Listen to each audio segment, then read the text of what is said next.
आज अपने वीडियो पुष्पीय पौधों में जनन के अंतर्गत मैं आपको वेलिस्नेरिया में जल द्वारा परागण को समझाऊंगी।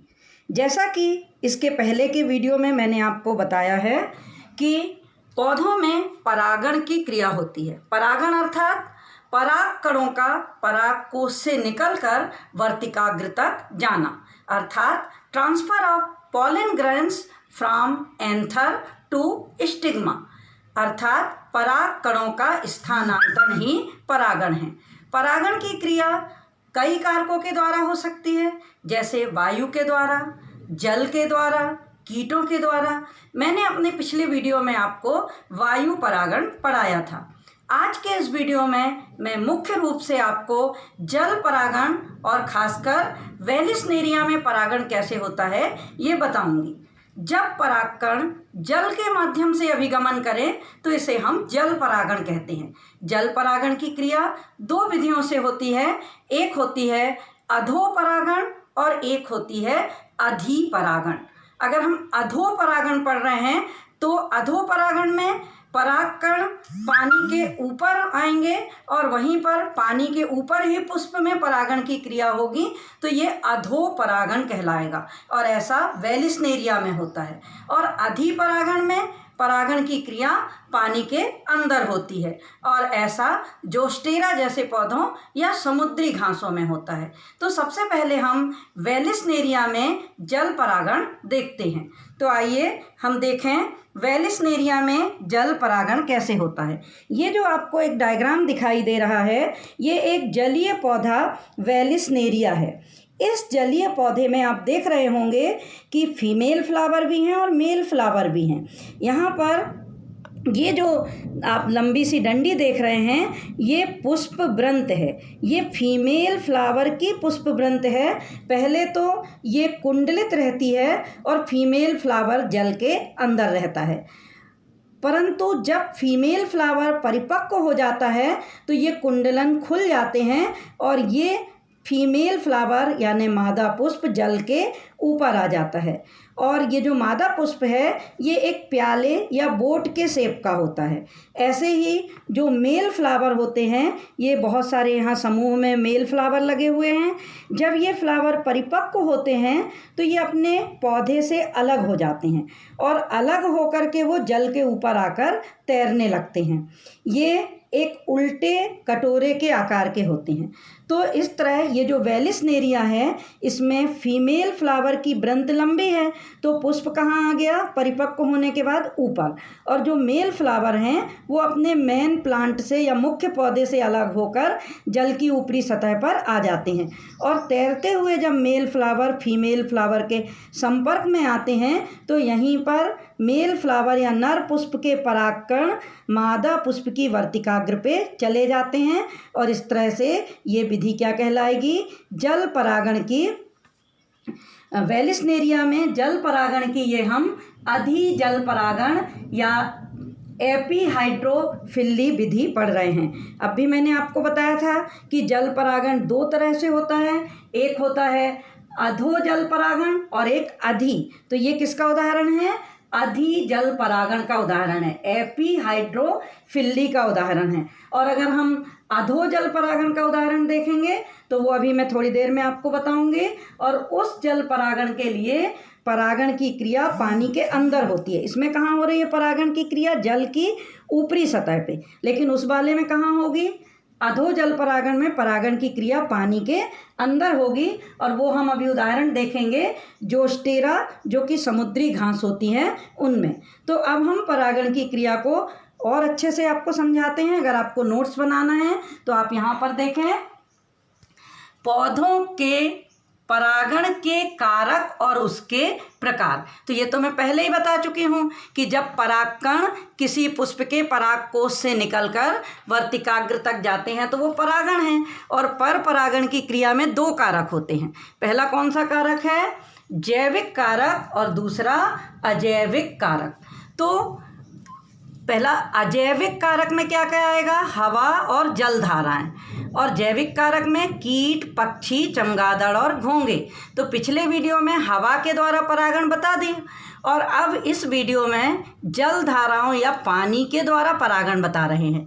तो पानी के द्वारा परागण क्या है, ये देखिए, यदि परागकण जल के माध्यम से स्थानांतरित होते हैं तो इसे जल परागण कहते हैं या हाइड्रोफिली कहते हैं।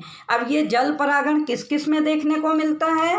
पहला जोस्टेरा, सिरेटोफिल्लम, वेलिसनेरिया और स्पाइरेलिस। तो फिर से हम देखें, यदि परागकण जल के माध्यम से स्थानांतरित हों तो इसे हम जल परागण या हाइड्रोफिली कहते हैं। जोस्टेरा, सिरेटोफिल्लम, वेलिसनेरिया और स्पाइरोलिस। अब ये जल परागण अभी बताया है कि ये 2 तरह का होता है। कौन से 2 प्रकार बताए थे मैंने? एक बताया था अधो जल परागण या हाइड्रोफिली और दूसरा पढ़ाया था अधि जल परागण या एपीहाइड्रोफिली। तो अधो जल परागण, अधो माने जब परागण की क्रिया जल के अंदर हो तो उसे अधो जल परागण या हाइपोहाइड्रोफिली कहते हैं। उदाहरण सिरेटोफिल्लम और जोस्टेरा में। ऐसे ही दूसरा प्रकार है अधि जल परागण, जब परागण की क्रिया जल की सतह पर हो तो इसे अधि जल परागण कहते हैं। जैसा वेलिसनेरिया में। वेलिसनेरिया में मैं अभी आपको परागण बता चुकी हूँ। अब अगर हमको इसका अगला परागण देखना है तो हम उसमें भी देख लेते हैं। अगला परागण हम देखेंगे जोस्टेरा में। तो हम देखें यहाँ पर, ये देखिए इस डायग्राम में आप देखें, ये जोस्टेरा में परागण की क्रिया बताई गई है। जोस्टेरा जो है वो समुद्री घासें हैं। जोस्टेरा क्या है? समुद्र के अंदर पाई जाने वाली घासें। जैसा पृथ्वी पर जीवन होता है ऐसा समुद्र के अंदर भी जीवन होता है। तो समुद्र के अंदर भी घास होती हैं। तो अब हम आपको बता रहे हैं जल परागण का कौन सा प्रकार? अधो जल परागण। अधो जल परागण में परागण की क्रिया पानी के अंदर होती है, क्योंकि समुद्र में ये घास पानी में डूबी रहती हैं और परागण की क्रिया कहाँ हो रही है? पानी के अंदर। पानी के अंदर ही परागकण निकल रहे हैं और किसी दूसरे पुष्प की वर्तिकाग्र पे पहुँच रहे हैं। तो ये कहला रहा है अधो जल परागण। और अधो जल परागण किस में बताया? जोस्टेरा। और जोस्टेरा जो है वो समुद्री घास है। तो अब आप अगला देखें। अब भी मैंने आपको वेलिसनेरिया में परागण बताया था, तो फिर से देख लें। अभी हमने कौन सा पढ़ा? अधो जल परागण। और अब दूसरा कौन सा पढ़ रहे हैं? अधि जल परागण। तो अधि जल परागण यानी वेलिसनेरिया में परागण। ये देखिए वेलिसनेरिया का एक और डायग्राम है, ये दूसरा, एक पहले देखा था।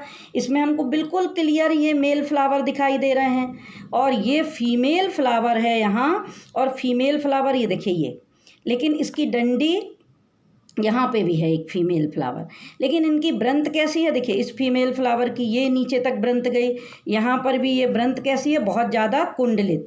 तो हमने क्या देखा कि वेलिसनेरिया में अधि जल परागण होता है। और ये जो अधि जल परागण या एपीहाइड्रोफिली है, इसमें फीमेल फ्लावर जब परिपक्व हो जाता है तो जल के बाहर आ जाता है और जो मेल फ्लावर हैं वो तो अपने पुष्प पौधे से टूटकर ऊपर आकर तैरने लगते हैं और तैरते हुए ये मेल फ्लावर फीमेल फ्लावर के ऊपर पहुंच जाते हैं। और चूँकि फीमेल फ्लावर कटोरी के आकार का है सीधी, और जो फीमेल फ्लावर है वो सीधी कटोरी के आकार का है और मेल फ्लावर उल्टी कटोरी के आकार का होता है। तो वो जाके उसमें फिट हो जाता है और इस तरह से वो परागण की क्रिया कर देता है। तो इधर हमने देखा था कि जो जल परागण की क्रिया है उसके 2 प्रकार होते हैं, एक अधो जल परागण और एक अधि जल परागण। अब भी मैंने आपको अधो जल परागण में जोस्टेरा का डायग्राम बताया,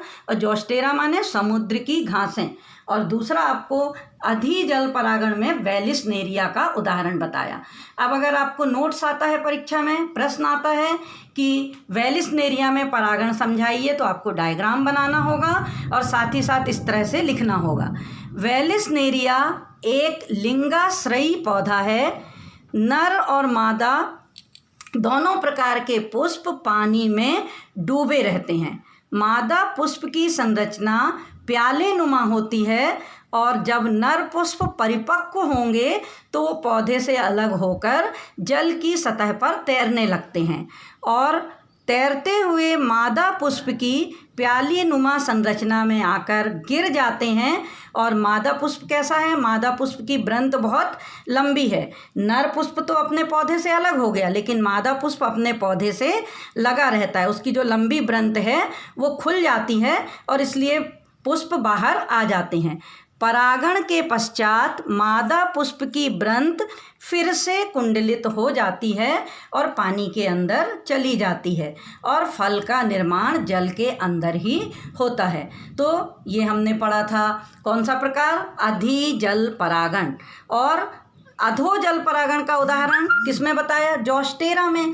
तो जोस्टेरा क्या है? समुद्री घासें। इसका भी डायग्राम अभी देखा था। तो समुद्री घासों में मादा पुष्प जल की सतह के नीचे ही रहेगा और परागकण भी जो हैं वो जल के अंदर ही रहेंगे और परागण की क्रिया भी जल के अंदर ही होगी। तो अच्छे से आपको समझ में आ गया होगा कि अगर हम जोस्टेरा में परागण पढ़ रहे हैं तो वो कौन सा परागण है? अधोजल परागण। और अगर हम वेलिस्नेरिया में परागण पढ़ रहे हैं तो वो कौन सा परागण है? अधिजल परागण। और अक्सर परीक्षा में प्रश्न आता है कि जल परागण क्या है? वेलिस्नेरिया का उदाहरण देकर समझाइए। तो आप अच्छे से डायग्राम बना लेंगे और साथ ही साथ इसके बारे में लिख देंगे। अब जल परागित पुष्पों की क्या विशेषताएं होती हैं? तो जैसा हमने इसके पहले वायु परागित पुष्प में देखा था, उसी तरह की विशेषताएं जल परागित पुष्प में भी होती हैं। जल परागित पुष्प भी छोटे होते हैं, रंगहीन, गंधहीन होते हैं, क्योंकि इनको कीटों को आकर्षित नहीं करना है। फिर पुष्प में मकरंद या नेक्टर का निर्माण नहीं होता। मकरंद या नेक्टर उन्हीं पुष्प में बनता है जिनके पास कीट आते हैं और मकरंद को ग्रहण करते हैं। इनके परागकण हल्के होते हैं और मोम से ढके हुए होते हैं। अब मोम से क्यों ढके हैं? क्योंकि पानी में है, तो अगर परागकण के ऊपर वैक्स या मोम की परत नहीं होगी तो वो गल जाएंगे। वर्तिकाग्र लंबी, रोमयुक्त और चिपकी हुई, सूखी और अनाद्र होती है। सूखी और अनाद्र, और इसमें आकर के परागकण चिपक जाते हैं। नर पुष्प आवृंती भी हो सकता है, जलमग्न, और मादा पुष्प लंबे कुंडलित वृंत वाले होते हैं। तो इस तरह से आज के अपने टॉपिक में मैंने आपको जल परागण के बारे में समझाया। आपको अच्छे से समझ में आ गया होगा। जब स्थानांतरण का माध्यम जल हो तो वो परागण जल परागण कहलाता है। अर्थात जब पॉलन ग्रेन्स का ट्रांसफ़र पानी या जल के माध्यम से होता है तो उसे हम जल परागण कहते हैं। और इसके लिए आपको वेलिस्नेरिया में मैंने अभी परागण बताया था। लास्ट बार आप एक बार और डायग्राम देख लें, क्योंकि सबसे ज़्यादा क्वेश्चन यही आता है कि वेलिस्नेरिया में जल परागण समझाइए। तो आपको ये डायग्राम बनाना है वेलिस्नेरिया में जल परागण को दिखाते हुए।